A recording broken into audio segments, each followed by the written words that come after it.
Ulangan 27 ayat 1 sampai 23 demikian firman Tuhan.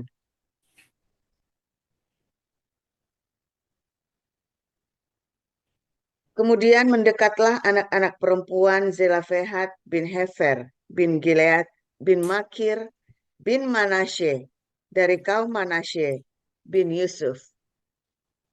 Nama anak-anaknya itu adalah Mahla, Noah, Hogla, Milka, dan Tirza. Dan berdiri di depan Musa dan Imam Eleazar, di depan para pemimpin dan segenap umat itu, dekat pintu kemah pertemuan, serta berkata, "Ayah kami telah mati di padang gurun, walaupun ia tidak termasuk ke dalam kumpulan yang bersepakat melawan Tuhan, ke dalam kumpulan Korah, tetapi ia telah mati karena dosanya sendiri, dan ia tidak mempunyai anak laki-laki. Mengapa nama ayah kami harus hapus dari tengah-tengah kaumnya oleh karena ia tidak mempunyai anak laki-laki? Berilah kami tanah milik di antara saudara-saudara ayah kami." Lalu Musa menyampaikan perkara mereka itu ke hadapan Tuhan. Maka berfirmanlah Tuhan kepada Musa, "Perkataan anak-anak perempuan Zelafehat itu benar. Memang engkau harus memberikan tanah milik pusaka kepadanya di tengah-tengah saudara-saudara ayahnya. Engkau harus memindahkan kepadanya hak atas milik pusaka ayahnya. Dan kepada orang Israel, engkau harus berkata, apabila seseorang mati dengan tidak mempunyai anak laki-laki, maka haruslah kamu memindahkan hak atas milik pusakanya kepada anaknya yang perempuan. Apabila ia tidak mempunyai anak perempuan, maka haruslah kamu memberikan milik pusakanya itu kepada saudara-saudaranya yang laki-laki. Dan apabila ia tidak mempunyai saudara-saudara lelaki, maka haruslah kamu memberikan milik pusakanya itu kepada saudara-saudara lelaki ayahnya. Dan apabila ayahnya tidak mempunyai saudara-saudara lelaki, maka haruslah kamu memberikan milik pusakanya itu kepada kerabatnya yang terdekat dari antara kaumnya, supaya dimilikinya. Itulah yang harus menjadi ketetapan hukum bagi orang Israel, seperti yang diperintahkan Tuhan kepada Musa. Tuhan berfirman kepada Musa, "Naiklah ke gunung Abarim ini, dan pandanglah negeri yang kuberikan kepada orang Israel. Sesudah engkau memandangnya, maka engkau pun juga akan dikumpulkan kepada kaum leluhurmu, sama seperti Harun, abangmu dahulu. Karena pada waktu pembantahan umat itu di padang gurun Sin, kamu berdua telah memberontak terhadap titahku untuk menyatakan kekudusanku di depan mata mereka dengan air itu. Itulah mata air Meriba dekat Kadesh di padang gurun Sin." Lalu berkatalah Musa kepada Tuhan, "Biarlah Tuhan Allah dari roh segala makhluk mengangkat atas umat ini seorang yang mengepalai mereka waktu keluar dan masuk, dan membawa mereka keluar dan masuk, supaya umat Tuhan jangan hendaknya seperti domba-domba yang tidak mempunyai gembala." Lalu Tuhan berfirman kepada Musa, "Ambillah Yosua bin Nun, seorang yang penuh roh, letakkanlah tanganmu atasnya. Suruhlah ia berdiri di depan Imam Eleazar dan di depan segenap umat. Lalu berikanlah kepadanya perintahmu di depan mata mereka itu. Dan berilah dia sebagian dari kewibawaanmu, supaya segenap umat Israel mendengarkan dia. Ia harus berdiri di depan Imam Eleazar, supaya Eleazar menanyakan keputusan Urim bagi dia di hadapan Tuhan. Atas titahnya mereka akan keluar, dan atas titahnya mereka akan masuk, ia beserta semua orang Israel, segenap umat itu. Maka Musa melakukan seperti yang diperintahkan Tuhan kepadanya. Ia memanggil Yosua dan menyuruh dia berdiri di depan Imam Eleazar dan di depan segenap umat itu. Lalu ia meletakkan tangannya atas Yosua dan memberikan kepadanya perintahnya seperti yang difirmankan Tuhan dengan perantaraan Musa. Yohanes 5 ayat 1 sampai dengan 18. Sesudah itu ada hari raya orang Yahudi dan Yesus berangkat ke Yerusalem. Di Yerusalem dekat pintu gerbang domba ada sebuah kolam yang dalam bahasa Ibrani disebut Bethesda. Ada 5 serambinya, dan di serambi-serambi itu berbaring sejumlah besar orang sakit. Orang-orang buta, orang-orang timpang, dan orang-orang lumpuh yang menantikan goncangan air kolam itu. Sebab sewaktu-waktu turun malaikat Tuhan ke kolam itu dan menggoncangkan air itu. Barang siapa yang terdahulu masuk ke dalamnya sesudah goncangan air itu menjadi sembuh, apapun juga penyakitnya. Di situ ada seorang yang sudah 38 tahun lamanya sakit. Ketika Yesus melihat orang itu berbaring di situ, dan karena ia tahu bahwa ia telah lama dalam keadaan itu, berkatalah ia kepadanya, "Maukah engkau sembuh?" Jawab orang sakit itu kepadanya, "Tuhan, tidak ada orang yang menurunkan aku ke dalam kolam itu apabila airnya mulai goncang. Dan sementara aku menuju ke kolam itu, orang lain sudah turun mendahului aku." Kata Yesus kepadanya, "Bangunlah, angkatlah tilammu dan berjalanlah." Dan pada saat itu juga, sembuhlah orang itu, lalu ia mengangkat tilamnya dan berjalan. Tetapi hari itu hari Sabat. Karena itu orang-orang Yahudi berkata kepada orang yang baru sembuh itu, "Hari ini hari Sabat, dan tidak boleh engkau memikul tilammu." Akan tetapi ia menjawab mereka, "Orang yang telah menyembuhkan aku, dia yang mengatakan kepadaku, angkatlah tilammu dan berjalanlah." Mereka bertanya kepadanya, "Siapakah orang itu yang berkata kepadamu, angkatlah tilammu dan berjalanlah?" Tetapi orang yang baru sembuh itu tidak tahu siapa orang itu, sebab Yesus telah menghilang ke tengah-tengah orang banyak di tempat itu. Kemudian Yesus bertemu dengan dia dalam bait Allah, lalu berkata kepadanya, "Engkau telah sembuh, jangan berbuat dosa lagi, supaya padamu jangan terjadi yang lebih buruk." Orang itu keluar, lalu menceritakan kepada orang-orang Yahudi bahwa Yesuslah yang telah menyembuhkan dia. Dan karena itu, orang-orang Yahudi berusaha menganiaya Yesus karena ia melakukan hal-hal itu pada hari Sabat. Tetapi ia berkata kepada mereka, "Bapakku bekerja sampai sekarang, maka aku pun bekerja juga."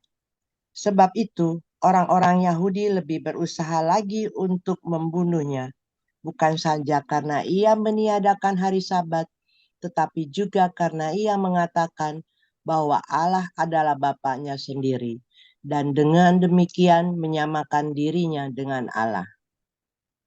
Maka Yesus menjawab mereka, katanya, "Aku berkata kepadamu, sesungguhnya anak tidak dapat mengerjakan sesuatu dari dirinya sendiri.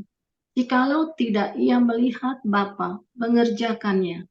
Sebab apa yang dikerjakan Bapa, itu juga yang dikerjakan Anak. Sebab Bapa mengasihi Anak, dan ia menunjukkan kepadanya segala sesuatu yang dikerjakannya sendiri. Bahkan ia akan menunjukkan kepadanya pekerjaan-pekerjaan yang lebih besar lagi daripada pekerjaan-pekerjaan itu, sehingga kamu menjadi heran. Sebab sama seperti Bapa membangkitkan orang-orang mati dan menghidupkannya, demikian juga Anak menghidupkan barang siapa yang dikehendakinya.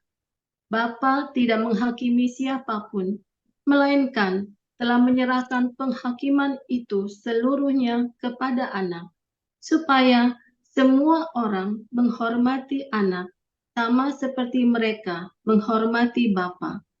Barang siapa tidak menghormati Anak, ia juga tidak menghormati Bapa yang mengutus dia. Aku berkata kepadamu, sesungguhnya barang siapa mendengar perkataanku dan percaya kepada Dia yang mengutus aku, ia mempunyai hidup yang kekal dan tidak turut dihukum, sebab ia sudah pindah dari dalam maut ke dalam hidup. Aku berkata kepadamu, sesungguhnya saatnya akan tiba dan sudah tiba bahwa orang-orang mati akan mendengar suara Anak Allah, dan mereka yang mendengarnya akan hidup. Sebab sama seperti Bapa mempunyai hidup dalam dirinya sendiri, demikian juga diberikannya Anak mempunyai hidup dalam dirinya sendiri. Dan ia telah memberikan kuasa kepadanya untuk menghakimi, karena ia adalah Anak manusia.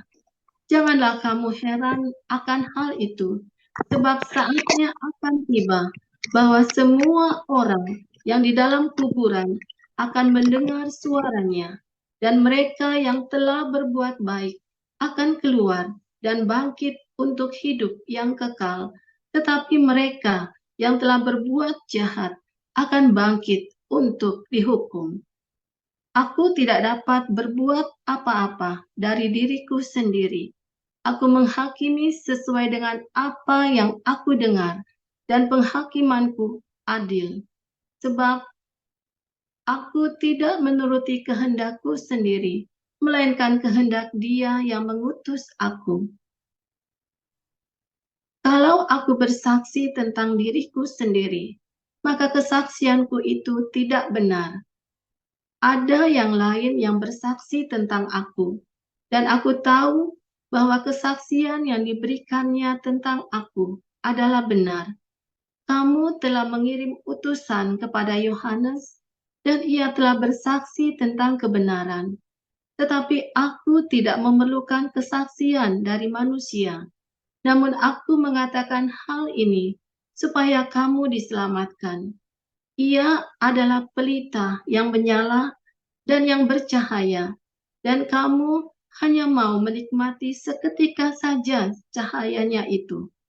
Tetapi aku mempunyai suatu kesaksian yang lebih penting daripada kesaksian Yohanes, yaitu segala pekerjaan yang diserahkan Bapa kepadaku, supaya aku melaksanakannya. Pekerjaan itu juga yang kukerjakan sekarang, dan itulah yang memberi kesaksian tentang aku, bahwa Bapa yang mengutus aku. Bapa yang mengutus aku, dialah yang bersaksi tentang aku.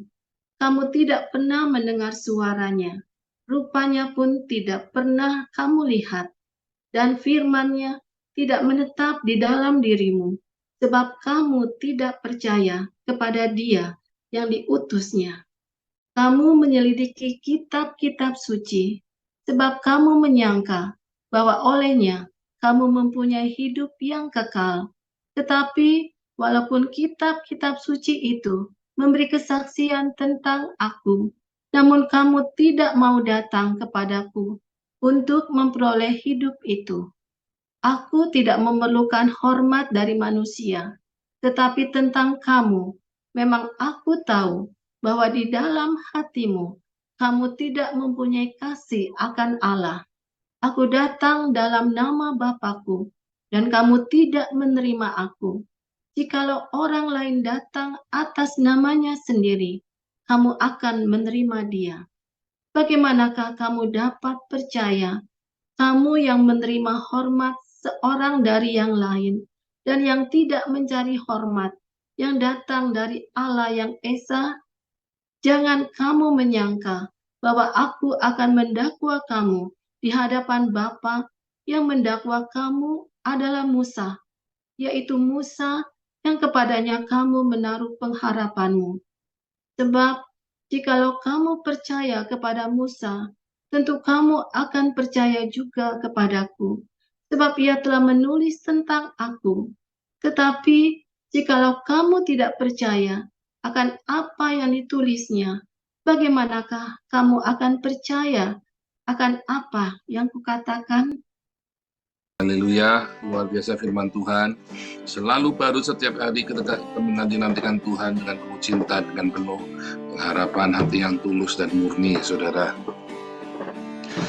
Tapi ya, Tuhan Yesus kata, kalau kamu punya kasih, kamu tahu aku berasal dari Bapakku. Ya, itu kata kuncinya ya. Dari mana kita tahu bahwa Yesus Kristus itu berasal dari sorga? Ya, bahwa Yesus itu adalah benar-benar yang Mesias, benar-benar Mesias yang dijanjikan. Kalau kamu punya cinta, saudara, ya, kalau nanti Yesus Kristus datang, kamu hanya mengenalinya saat kamu punya cinta yang melimpah. Sebab kalau kamu tidak punya cinta, kamu tidak bisa mengenalinya. Kamu tidak akan bisa mengenali kalau kamu tidak punya cinta. Di zaman Yesus, ya, orang-orang yang beragama ini, dia tidak lagi meninggalkan cinta dan tidak lagi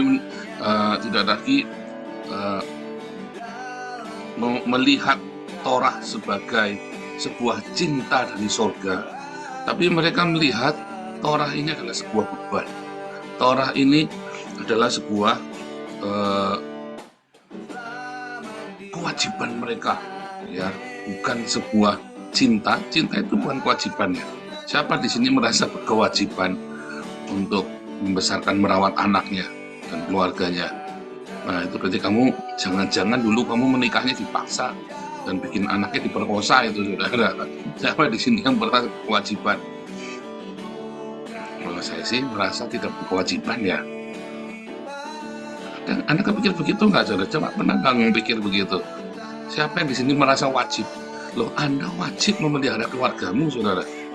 Tapi siapa di sini yang merasa berkewajiban memelihara keluarganya, ya, anak-anaknya, orang tuanya yang sudah lanjut usia? Kalau Anda merasa berkewajiban dan menjadi beban dalam hidupmu ketika merawat orang tuamu, ya, merawat anak-anakmu, ya, suami atau istrimu, jangan-jangan Anda dulu lahirnya karena kecelakaan, menikah pun karena dipaksa, punya anak pun karena diperkosa. Repot sekali, saudara. Atau memperkosa, hasil memperkosa. Aduh, kasihan sekali, saudara ya. Dan di zaman Yesus orang melakukan Torah bukan karena cinta, tapi karena kewajiban. Makanya mereka kalau ada orang berdosa, mereka menjaga supaya jangan berdosa. Kalau ada yang berdosa, lo itu boleh, lo kan gitu kan. Coba misalnya ada polisi nih, kamu di stop gara-gara ada verboten itu yang dilarang masuk, terus kamu belok masuk. Saya pernah gitu ya, stop, polisinya sengaja karena verboten itu tidak kelihatan, sengaja nunggu di tempat yang gelap. Begitu saya belok begitu, kena polisinya langsung langkrak, brit. Nah, ya wah, biasa itu di Indonesia itu. Nah, jangan luar Belanda nggak ada sengaja nunggu gitu. Di Indonesia banyak, saudara. Ya mungkin Anda salah satu korbannya, termasuk saya. Itu udah pasrah, masa mau ditata kelahi polisinya, kita memang salah. Nah, tapi tiba-tiba tuh saya udah pada masuk, loh itu boleh, loh rame-rame boleh, cuman saya yang ditilang. Pak, itu cuman saya yang ditilang, Pak.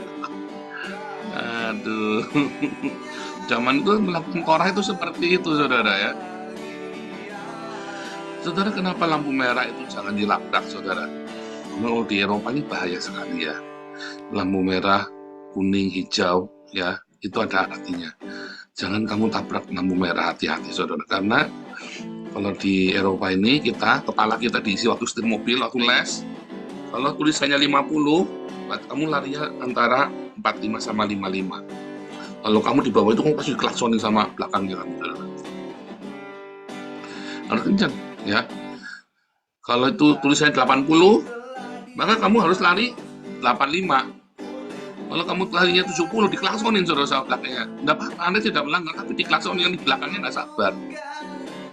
Bukannya nggak sabaran, tapi nggak sabar karena itu seperti apa ya? Arus ya. Jangan sampai arusnya itu macet. Seperti arus itu ya, mobil itu seperti arus. Ya, kalau orang sini bilang doorstroming itu ya, harusnya berjalan terus. Strom itu adalah seperti strom itu. Strom itu kan arus kan, doorstroming. Ya, terus ikutin arus. Harus ikut arus terus, saudara. Nah, kalau Anda nyetirnya lari 80 terus Anda nyetir 50, ya orang akan tantintun. Walaupun orang sini jarang langsung, tapi kalau Anda lari 50, kalau cuma sebentar, ya namanya orang lagi pas pelan sebentar, orang maklum, tapi kalau lama nunggu gitu ya. Jalannya cuma lurus kecil, Anda larinya 50 dia akan nyalain kamu, nutin diklakson, Anda ditegur ya. Nah makanya kalau itu kan banter, jadi kalau tabrakannya mantap, saudara, tabrakannya ya mantap. Kalau ada yang langgar, tabrakannya ya mantap, jedrok gitu ya, pasti tabrakannya mantap karena kenceng, 80 itu kenceng, saudara ya. Jadi kalau misalnya Anda di perempatan langgar lampu merah ya, itu tabrakannya kenceng. Dan orang jadi kalau berhenti ya berhenti, itu loh, itu masalahnya ya. Nah, jadi mereka ngikutin aturan untuk keselamatannya diri mereka sendiri, bukan iri orang lain langgar. Orang mau langgar orang lain, biarin aja mereka. Ya, kalau di Indonesia itu jagoan kan, aja loh kalau bisa ya. Kalau tulisannya 50 km per jam, buantem, atau tulisannya 100 km per jam, Anda banter begitu, gagahan saudara, balap-balapan. Kalau dulu kan serempet-serempetan kan itu kalau di jalan tol kan. Nah, kalau di sini nggak ada yang hebat. Kalau Anda punya SIM nggak ada yang hebat, saudara. Karena dendanya 400 euro, 7 juta, saudara, dendanya. Kalau kamu lari banter banget itu ya, lari harusnya 100, kamu lari 120, dendanya itu 400 euro, 7 juta, saudara. Kamu berapa kali ngelanggar, SIM kamu dicabut, SIM-nya harganya 50 juta, umat ya, saudara ya. Dan itu demi keselamatanmu sendiri. Jadi nggak ada jagoan, sok-sokan jagoan gitu ya, langgar begitu, nggak ada, saudara ya. Ya dia boleh jagoan lah, hebat-hebatan. Ada CCTV-nya banyak sekali. Kalau sudah tagihan tilang sudah sampai ke rumah, Anda maaf, saudara ya, Tuhan pun nggak bisa tolong. Serius, saudara ya. Kalau itu surat warna pink gitu ya, violet itu ya. Kenapa namanya violet ya? Mungkin karena maksudnya violence sekali ya. Mungkin ya. Saya juga heran padanya. Saya pernah kehilangan dapat surat cinta ya. Bagus, saudara, bunga-bunga gitu ya. Surat cinta ya. Surat cinta dari itu ya, dari lalu lintas itu, langgar. Bandar ya kalau kita ngelanggar. Jadi nggak ada yang sok jagoan melanggar. Nah sama di zaman itu Torah itu ya, orang itu takut melanggar Torah karena takut dihukum mati sama rakyat, bisa diseret langsung dihukum mati. Kayak perempuan yang berzina itu ya, terus janji itu orang berzina, nggak tahu buktinya, nggak tahu, bukan ditarik, berzina, maling tarik. Banyak orang-orang seperti ini ya, ketika ada orang yang melanggar mereka marah karena mereka kan pengen berdosa tapi takut. Mereka pengen berdosa tapi takut. Lalu ada orang yang berdosa, wow, ngamuk mereka, saudara. Ya, emosi mereka. Apakah orang yang di pasar pagi itu ya, maling, wah langsung digebuk, padahal belum tentu dia maling, dia maling orang lain, sampai mati digebukin. Ya kan? Zaman itu kalau Anda lihat di Matius 5, kalau berkata moreh anak durhaka, digebukin sampai mati, saudara.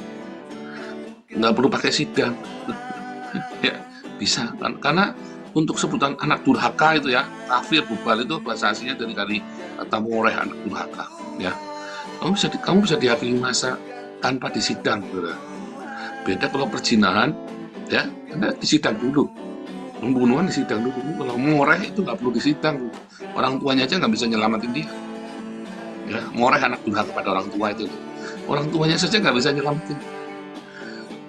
Nah, maka orang-orang ini hatinya penuh dengan penghakiman, hatinya penuh dengan kebencian, kemarahan. Ya, sebetulnya sebabnya mereka ketika Yesus datang, mereka tidak mengenalinya. Simple sekali. Kenapa orang Yahudi tidak mengenali Yesus saat itu? Karena saat itu mereka sudah tidak punya cinta lagi. Ya, sudah nggak punya cinta lagi. Mereka tidak mengerti lagi makna dari Taurat. Mereka tidak mengerti lagi. Jangan sampai hari ini kamu hidup Kristenmu itu penuh dengan penghakiman. Ya, kamu ganas, pengen makan orang lain, ya, sehingga kamu tidak mengenali cinta itu lagi, saudara. Coba di rumahmu, ya, kalau ada yang salah, marah nggak kamu, saudara? Salah dikit langsung, wah, udah kesalahan dikit, wah.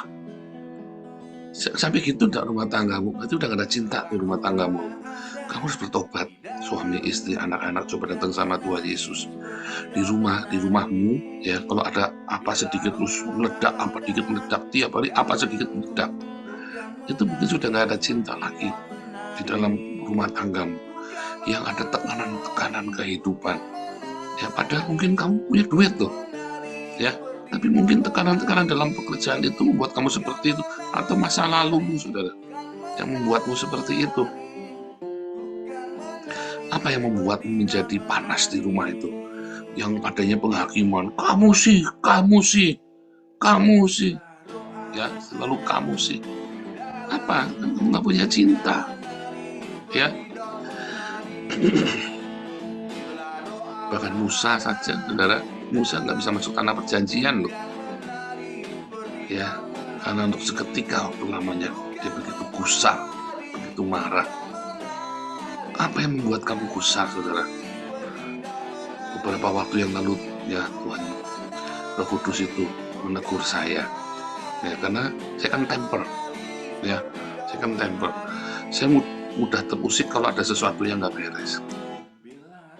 Tapi suatu ketika saya ditegur, ya, saya melihat pokoknya mengapa yang tidak baik itu tidak baik sih? Mengapa? Ya, contoh yang tadi memang sudah saya contohkan, gelas jatuh. Gelas jatuh itu kan lucu, saudara. Gelas jatuh lucu atau nggak lucu, saudara? Coba Anda pikir. Gelas jatuh itu sebenarnya lucu loh. Betul nggak? Nggak lucu kalau kamu gelasnya mau satu-satunya nggak punya uang. Karena itu satu-satunya jatuh. Itu nggak lucu, saudara.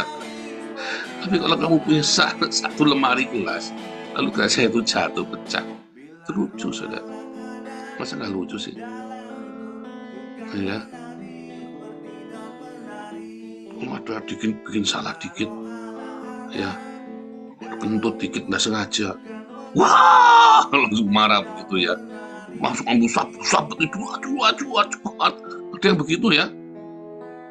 Saya pernah lihat keluarga yang begitu, ya. Siapa itu? Wah, ambil sapu tuh, anak sampai lari-lari, aku kejaran sama ibunya. Kalau gak ada kentut, mau disapetin sama ibunya. Anaknya kaget. Kan lucu, saudara, lagi tidak sengaja. Dia kan kaget, dia sendiri kaget kan.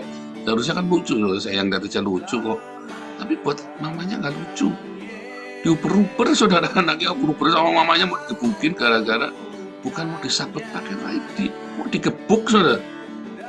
Jadi tidak lucu dalam rumah tangga. Dan kamu tidak akan mengenali Tuhan Yesus yang penuh cinta itu, karena kamu sendiri sudah tidak ada cinta.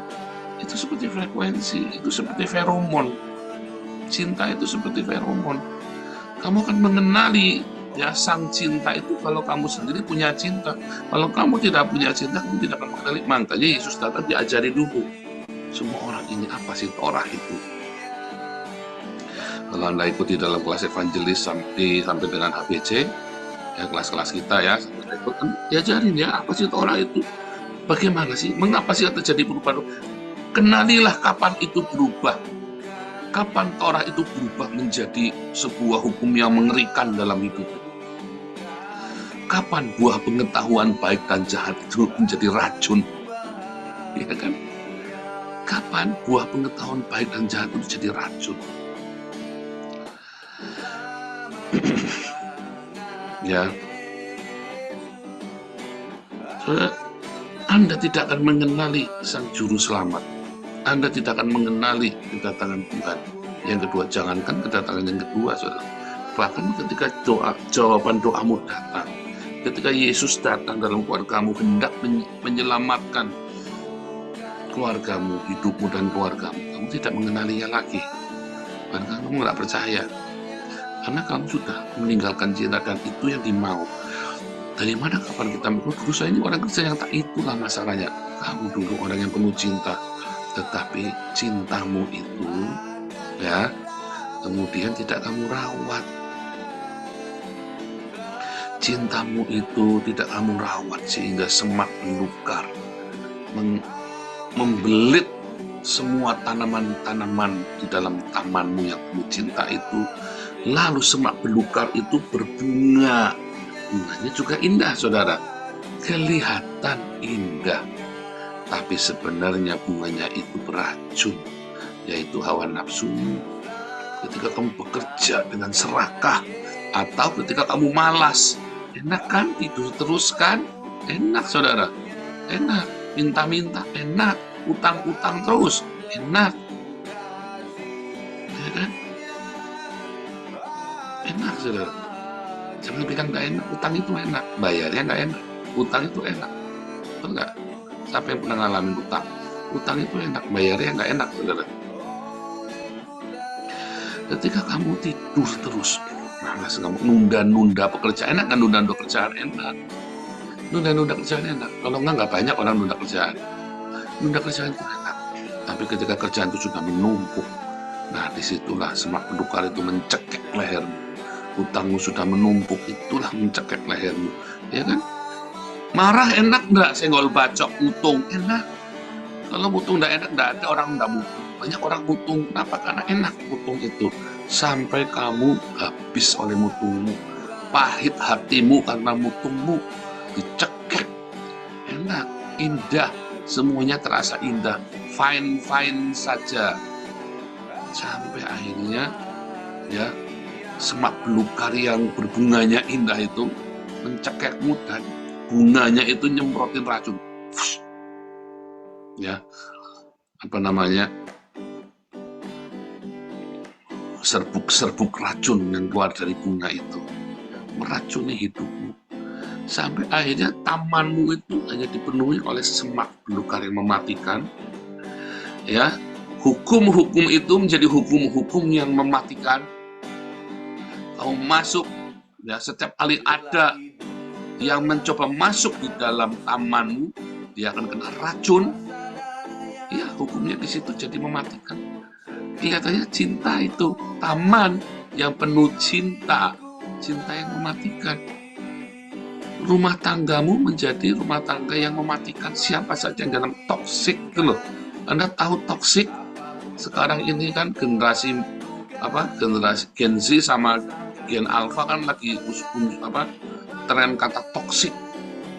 Kamu jadi toksik, ya, sang bapak jadi toksik buat isinya anaknya, selalu nyalain terus, selalu ngocehin terus, pulang-pulang dia kos kaki di bawah, ruan, nggak enak ngomong, pusinya kutukan semua, ya kan? Sang ibunya juga toksik bagi anak-anaknya, teriak ya, anak-anaknya pun akhirnya terracun juga. Lalu dia pergi keluar main sama temennya, dia jadi toksik bagi teman-temannya. Jadi racun karena taman berbunganya itu penuh racun. Ketika tukang taman itu datang, si taman yang penuh racun ini tidak akan membiarkan tukang gardener, tukang taman, tukang kebun, ya, untuk siapapun yang datang dibelitnya dengan racun-racun itu. Tapi sekarang terlalu toksik. Kalau sudah taman itu udah, aduh, sudah bantu saya bersihin taman itu ya, bukan onak belukar itu ya, sama si Wisely. Saya terusan tak foto tuh ya, anak video tuh ya. Ngeri saudara ya masuk itu ya. Dulu kita belum punya alatnya ya, kita manual, cuma pakai gunting begini, ceklek-ceklek begitu. Wah, nancep sini, nancep sana. Jadi kalau kita mau kerja di situ, saya pakai sepatu bot ya, sepatu bot di bekas dulu ya, di second hand sama si Wisely. Kita pakai celananya tebel, terus pakai jaket lagi dirangkap dua begitu ya. Supaya kalau masuk gitu, wah pada sobek semua tuh ya, mencapik gitu ya. Waktu kita datang gitu, capik sama itu kayak selulur begitu ya. Selulurnya itu gedenya bukan sejempol begini saudara. Selulurnya gedenya setangan saya. Selulurnya itu ya. Waktu saking udah kerawat gede-gede banget. Durinya itu. Jangankan kena lulurnya, Anda kena apa namanya? Ada daunnya itu ya. Namanya saya lupa ya, namanya Brun apa begitu ya, mungkin Pak Iman tahu itu ya. Itu yang Anda kalau nempel daunnya itu kebakar rasanya itu ya, tangannya itu ya. Anda cuma nempel daunnya saja tuh rasanya kebakar tuh. Itu ngeri itu ya. Jadi saya begitu kalau sudah mau taman itu kita kerja seminggu tuh ya. Nah, tapi setelah yang berikutnya di tahun-tahun berikutnya saya kan suka bantuin si orang Yahudi ini. Saya udah punya alat, udah beli itu ya. Udah langsung jalan semua sudah ya. Pertama kali, tamanmu itu akan meracuni siapapun yang masuk ke dalamnya. Akan menyengat siapapun yang masuk ke dalam. Hati-hati saudara, jangan-jangan kamu adalah bagian dari racun itu. Toksik. Karena kamu tinggalkan cinta. Kamu datang lagi sama Tuhan Yesus, sama-sama sekeluarga. Tuhan, tolong. Tuhan ampuni kami, Tuhan. Pulihkan kami, kembalikan cintamu dalam hati kami. Mulai diakonia saudara, diakonia sedekah. Sedekah itu akan membuka kunci yang simpul-simpul itu ya. Sedekah, mulai sedekah saudara. Mulai salurkan ya. Lalu kamu mulai potong satu-satu. Wah, itu pertama kali sakitnya minta ampun ya. Motong-motongin semak belukar dalam hidupmu itu ya. Kamu sakit, istrimu sakit, suamimu sakit, anak-anakmu sakit, orang tuamu sakit hatinya, ya, pedih saudara waktu motongin itu pertama kali. Tapi siapa yang sadar dulu? Diam. Siapa dulu yang sudah dipulihkan? Bertahan. Sudah, wah, kena daun, wah, kebakar ini ya, belum lagi ulat-ulat durinya ya. Kalau pas ada ulat yang panas-panas itu ya, belum ada ularnya lagi. Kalau di Belanda mah nggak ada ular ya. Wah, di Indonesia belum lagi ada ularnya, ada kalajengking, ada segala macam. Kamu harus tahan, saudara. Datang pada Tuhan Yesus. Ya kan di padang gurun kan penuh dengan ular dan kalajengking itu kan. Kamu harus datang pada Tuhan Yesus. Datang pandang Yesus, Tuhan, tolong pulihkan kami, Tuhan. Tuhan pulihkan. Diakonia terus, saudara. Terus belajar mengampuni ketika kamu diracun. Perkataan toksik dari suamimu, dari istrimu, dari anakmu, dari orang tuamu, mertuamu, katanya toksik itu, kamu lepaskan pengampunan terus. Mungkin dari rekan di gereja, rekan dalam komunitas, toksik itu ya. Dan kamu pun toksik sedikit aja, omongan baik pun jadi toksik karena kamu penuh dengan toksik, penuh dengan racun, apapun jadi racun. Ya Tuhan, tolong aku Tuhan, Tuhan, tolong aku Tuhan. Nggak tahan ya saudara, kalau nggak tahan saudara, hampir nyerah. Saya pun hampir nyerah. Tetapi indah sekali setelah kita melewatinya. Gelas jatuh pun kita ketawa, saudara. Ya, ada kesalahan kita ketawa. Kenapa? Karena kita punya room of error-nya besar. Kita punya ruang geraknya besar. Dulu, ya kita mungkin banyak uang, tapi room of error-nya dikit. Kita nggak bisa gerak. Gerak dikit, kena duri, anak duri semuanya. Kelihatannya tamannya indah, tapi semuanya beracun, toksik semua. Tapi hari ini, kita mengalami Tuhan baik sekali dalam hidup kami. Semuanya indah, ya semuanya penuh dengan cinta, semuanya penuh dengan damai sejahtera. Ada Taman Eden dan tetap harus dirawat. Nggak boleh dibiarkan. Tuhan Yesus memberkati.